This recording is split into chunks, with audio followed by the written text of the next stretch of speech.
Hello and welcome back to another video for Final Fantasy XIV with me, Meoni. This time we're talking about the Moogle Treasure Festival 2021. Yes, it's not a treasure trove, it's a treasure festival. This is the hunt for pageantry. This will be taking place then on Friday, May the 14th at 1 AM PDT and will be lasting until Monday, June the 14th. At 7:59 AM PDT. This is in collaboration then with the Fan Festival Around the World Edition 2021, as we're all very hyped for that weekend of the 15th and 16th of that Saturday and Sunday. We're bound to get lots of Endwalker goodies in terms of news. But this then is an event that comes with it, and essentially, you're collecting irregular tomestones again by doing your dungeons if you're not familiar with these events. And we've got a little bit of a prequel, sort of like a preview rather, of what to expect. So what I'll do is I'll show you this stuff on a list, and then we'll look at it in the game. I think that would be the best possible idea.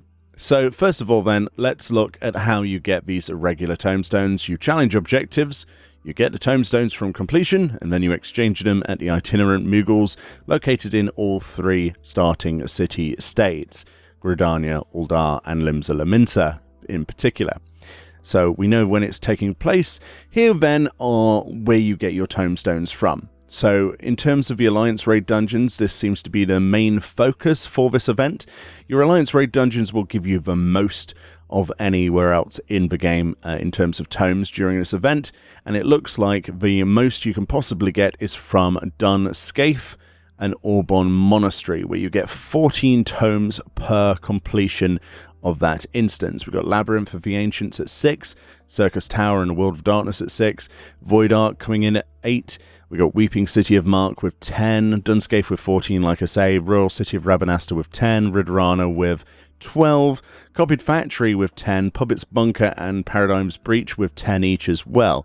So basically, you know, the new Paradigm's Breach one for 10, that's pretty good. A lot of people will be running that as well. But yeah, Dun Scaith and Auburn Monastery, I know which of the two I would rather run, and it's certainly not the Monastery. In terms of raid dungeons then, you can also get 2 tomestones for Alexander, Fist, Cuff, Arm, and Burden of the Thava. We also have 2 from Deltascape 1, 2, 3, and 4. Those are on normal mode. And then we've got Eden's Gate, Resurrection Descent, Inundation, and Sepulture with 3 each as well. In terms of trials, we'll get 8 tomestones for Nidhogg's Rage on the Minstrel's Ballad, and Hades' Elegy for 10 as well. And in terms of dungeons, the Praetorium, as you might imagine then, is coming in at 20. So in actual fact, I didn't see this earlier, whoops. The most that you can get is runs of Praetorium for 20 tomes at a time. That's quite a lot of tomes, isn't it? Quite a lot of tomes. So 20 tomes in total. And Castrum Meriadenum will be 14. We've got PvP as well, which will be 6 or 10, depending on if you win or lose for the Borderlands Ruin, Seal Rock, Fields of Glory, on Talhakir and Hidden Gorge, so all about PvP. This could be a great opportunity then for 10 for a victory of joining with Revival Wings, the PvP community on that particular Discord, or just doing PvP at peak times. This will get you some PvP objectives completed. Anyway, so we've talked about how to get tomestones, and Praetorium being one of the best, and Dun Scaith being one of the other best. Then we have, there's the actual locations with the, coordinates. And this is the brand new reward then. For 100 tomestones, okay, you can get the Great Serpent of Ringa. Yes, I didn't make that up. I don't have an image of this in the game, I don't think. Let me see if I can find an image. But, yeah, it's basically a Serpent of Ronka on a ring. It's ring glamour. I know it's 100 tomes, but I kind of want it. I collected the Namazu-related stuff. I've collected the Moogle stuff. Maybe it's time that I also collected the Serpent of Ronka stuff as well. So let's go through this list then, and I'll show off the things we can. So the legendary Cowmoy Fife then. So there's 3 dogs in this particular, that are Stormblood Extreme Trial, usually. These will cost you 50 tomestones each. You can get the legendary Cowmoy, you can get the Blissful Cowmoy, and you can get the Reveling Camoi. All of those will cost 50 each. There's also the Disembodied Head Resonator for 50. That's actually that horrible thing from Palace of the Dead. If you remember, you could exchange those potsherds for it. That's on here for 50. Next, we have 2 emotes. We have Ballroom Etiquette Excessive Petticoats. That will cost you 50.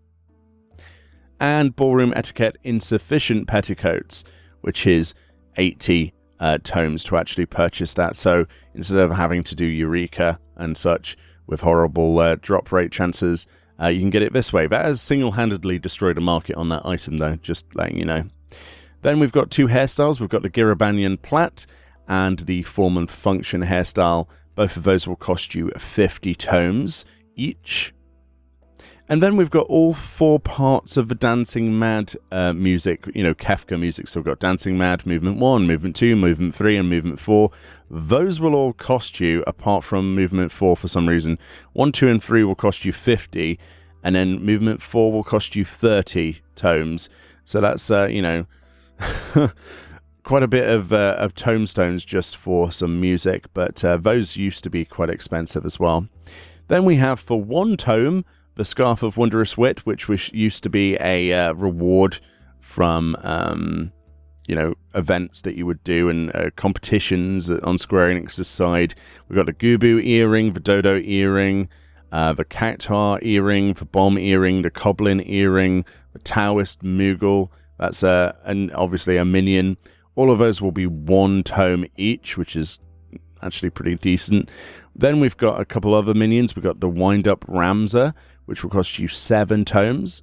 The OMG minion, which is that miniature Omega minion, which will cost you 7. And the Dwarf Rabbit is also for 7 tomes. Then we got 3 triple triad cards. We've got Xenos Ye Galvus for 7, Susanoo for 7, and Lakshmi for 7. And then we've got the full augmented Lost Allergan Fending set for some reason, but each piece of that will be 15 tomes each, of which, of course, there are 5 pieces to that set. Then we have the Scarlet Cap of Healing, that full set actually, all 5 pieces of the Scarlet Healing set for some reason for 15 each as well. Not sure why you wouldn't just run the, Scala, but there we go. Then we've got some housing items. So for 30 tomes, that's what most of these cost. You can get a carbuncle bathtub, the Eorzean lantern, the bomb stove, the corner hedge partition, the hedge partition, the miniature ILO, the southern kitchen, the Hingan cleaning supplies, the grand chair, the picnic set, the pot of cream stew, the mahogany bunk bed, the bathroom floor tiles, and for 60 tomes we have the verdant partition. And then for another 60 we get the MGP Platinum card, which gives you 50,000 MGP when you redeem it. It's like you just right click and press use on that if there's nothing else you want. And then finally some job mastery fireworks basically for 1 tome each. So it's a bit of a mix and match, really, isn't it? When it comes down to it. There's a lot of housing items on here.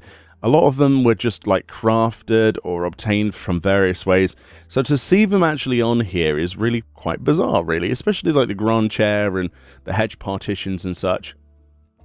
And what really puzzles me is the Scarlet Healing set for some reasons on here.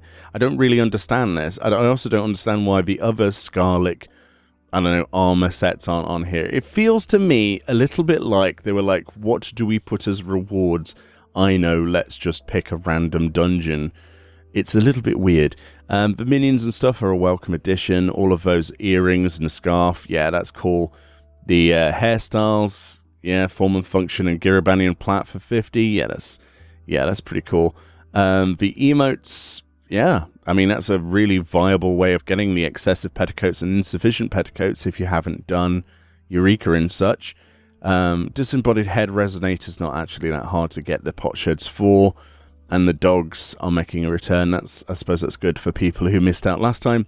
But a Great Serpent of Ringa is definitely at the top of my list. I think it's the only item that I probably don't own. So there we go. Let me know what you think about these rewards, what you personally want to go for. Why do you think the Scarlet set of healings here?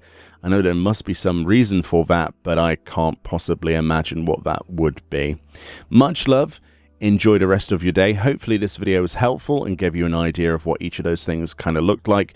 Feel free to obviously pause on the video to look at those in greater detail.